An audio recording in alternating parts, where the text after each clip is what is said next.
안녕하세요. 저는 올해 30대 중반이 된 여자입니다. 요즘 들어서 머리 아픈 일에 휘말려서 하루하루를 정말 한숨을 쉬어가며 심란하게 보내고 있는데요.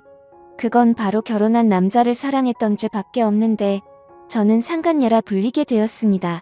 하지만 따지고 보면 제가 먼저였거든요. 제 답답한 사연을 얘기해 볼 테니 현명한 분들의 많은 조언 꼭 좀 부탁드릴게요. 신중히 제 이야기를 듣고 잘 판단해 주시면 감사하겠습니다. 우선 저는 지금 서울에 살고 있습니다. 태어나고 자란 곳은 남쪽 지방의 꽤 큰 도시예요. 제가 대학교를 졸업하고 취업하면서부터 서울로 왔으니까 제2의 고향이라고 해도 무색할 만큼 오래 살았습니다. 그리고 부모님은 제가 초등학교 때 이혼을 하셨어요. 그건 아버지의 바람 때문이었고요. 당시 아버지가 다니시던 직장 동료 여직원하고 바람을 피워서 결국 이혼까지 하시게 되었습니다. 그때 상대 여자가 아버지랑 절대 못 헤어진다고 하는 바람에 결국 아버지는 그 여자를 선택하게 되셨고 그렇게 엄마와 이혼을 하게 되었죠. 이후 엄마와 함께 살게 되었습니다. 정말 그때 당시만 해도 어린 마음에 그 불륜녀가 너무 믿고 싫었는데 지금 그때 그 여자와 제가 똑같은 입장은 아니지만 제가 그런 비슷한 신세가 될 줄은 꿈에도 몰랐네요. 정말 남자와 여자의 관계는 어떻게 될지 장담을 할 수가 없는 것 같습니다. 어쨌든 그렇게 이혼을 하고 난 뒤 엄마는 남동생과 저를 데리고 힘들게 생활을 시작하셨어요. 남동생과 저까지 둘이니까 엄마가 혼자서 감당하시기에 벅차셔서 영업직이다 뭐다 정말 많은 일들을 하시면서 저희를 키우셨습니다. 동생과 저는 최대한 엄마한테 짐이 되지 않으려고 학교에서나 집에서나 항상 착하고 바르게 생활을 했습니다. 저는 공부도 열심히 해서 장학금도 받아가면서 학교를 다녔었고요. 동생도 큰 문제 없이 학교 생활을 잘했습니다. 그렇게 성인이 되었고 대학을 진학할 때쯤 최대한 빨리 취직을 해야겠다 싶어서 취업이 수월한 간호학과를 택하게 되었습니다. 뭐 아픈 사람들을 도와주고 봉사하는 정신으로 간호사가 되는 사람들이 더 많겠지만 저는 그런 사명감보다는 먹고 사는 게 우선이었던 것 같아요. 평생을 힘들게 살았고 집에 여유가 없으니 빨리 취업되는 것도 저한텐 중요했거든요. 그래서 대학생 생활을 할 때도 친구들이 소개팅이다 클럽이다 온갖 모임에 몰려다니며 남자들 만날 때도 저는 한눈 한번 팔지 않고 장학금을 받아가면서 학교를 다니기 위해 최선을 다했습니다. 그거에 따른 보상은 그나마 성적이 좋은 것과 장학금이란 것이 있어서 결국 서울 쪽에 있는 대학병원에 취업하게 되었던 거죠. 처음에는 좋은 곳에 취업한 것이 기뻐서 좋았지만 생애 처음으로 엄마와 동생과 떨어져 낯선 곳에서 생활해야 하는 건 걱정되고 두렵기도 했어요. 어린 마음이라 낯선 곳이 더 그런 느낌이었던 것 같아요. 예상은 적중하였고 제 타지 생활은 녹록지 않았습니다. 그 중에서 제일 힘들었던 건 혼자 생활해야 했던 것이었죠. 겁이 많고 가족과 떨어져 혼자 사는 건 처음이었기 때문에 외로움이 컸던 것 같아요. 하지만 병원 생활이 바쁜 것은 다들 아실 겁니다. 간호사는 3교대로 돌아가는데 우리는 한 명당 7명의 환자를 케어해야 했죠. 서울에서 생활을 시작하면서 병원 생활에 적응하는 동안 외로움에 빠져 있었지만 나중에는 바쁨 속에서 집에 가면 자기 일로 바빠서 외로움을 느끼지 못했습니다. 그렇게 2년 동안을 바쁘게 보내고 나서 문득 제 인생을 돌아보니 내 인생에는 남자를 만날 팔자가 아닌가. 평생 남자를 만나지 않고 끝나는 건 아니겠지? 라는 생각이 들더라고요. 사실 학교 다닐 때 대쉬하는 남자들은 있었지만 그때까지 남자를 제대로 만나보진 않았습니다. 아버지의 애도 영향도 있었는지 남자에 대한 반감도 있었던 게 사실이었고요. 그런데 병원에서 저한테 유독 관심을 보이는 의사 선생님이 계셨습니다. 저와 함께 일하고 있는 여러 간호사 선생님 중에 꼭 저한테 잘해주시고 시간만 나면 영화 보러 가자, 같이 밥 먹자라고 말하며 꾸준히 들이댔어요. 그 선생님은 제가 좋아하는 스타일로 남자답고 덩치도 좀 있으면서 웃는 모습이 너무 매력적이었습니다. 처음에는 장난이라 생각했지만 계속 그런 제안이 반복되다 보니 이 남자가 진심으로 하는 말인가 의심이 들었었죠. 그때 선생님이 레지던트였는데 바쁜 일정 속에서도 오프인 날에는 꼭 저한테 시간이 언제 나냐고 꾸준히 들이댔어요. 그 선생님에게 마음도 살짝 있었는데 괜찮은 남자가 계속 대시를 하니 마음이 흔들리고 있었습니다. 이제는 생활도 안정이 되었고 집에 걱정할 큰일도 없어서 나도 내 생활을 해보자라는 마음을 가지고 그 선생님의 대시를 받아들이게 되었죠. 그렇게 우리는 병원에서 아무도 몰래 연애를 시작하게 되었습니다. 선생님은 학교를 3수 끝에 의대에 진학해 생각보다 나이가 더 많았지만 제게는 나이 차가 큰 문제가 되지 않았어요. 그때까지만 해도 제가 이렇게 사랑하는지도 몰랐던 것도 있었고 사내 연애를 비밀로 했는데 앞으로도 모르는 게 많고 미래도 불확실하다 생각했었습니다. 하지만 우리 둘은 매우 빠르게 가까워졌고 오프닝 날이면 서로 시간을 맞추어 가까운 곳에 여행을 가기도 했으며 주로 우리 집에서 데이트를 하면서 하루를 마무리했어요. 그리고 연인을 만나면서 가장 중요한 게 무엇인지는 다들 잘 아시겠죠? 사실 그 부분을 남친이 너무나 만족시켜줬습니다.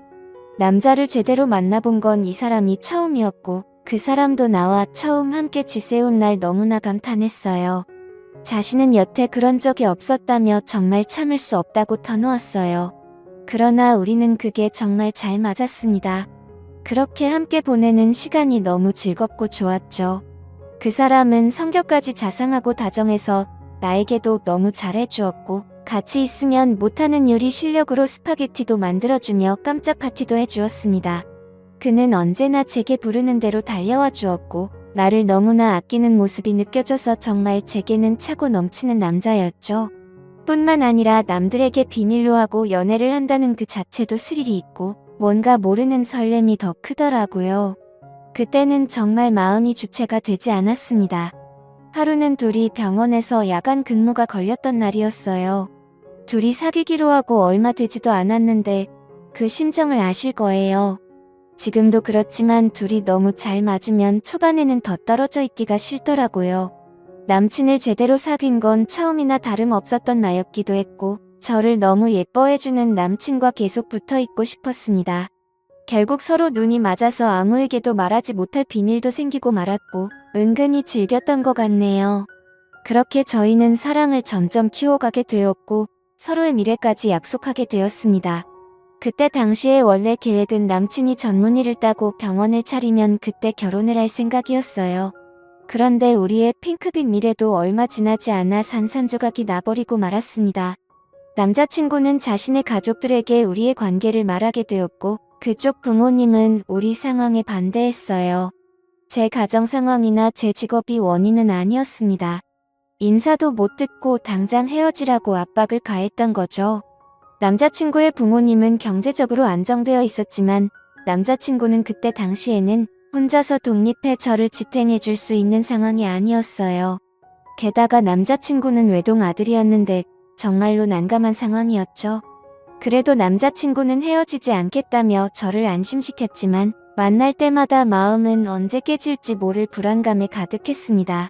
그날 이후로 남자친구의 어머니는 마음이 급하셨는지 다른 회사 며느리를 보겠다며 선을 찾아다니셨고 남자친구는 어머니의 압박에 끝내 버티지 못하고 결국 선을 나가게 되었습니다.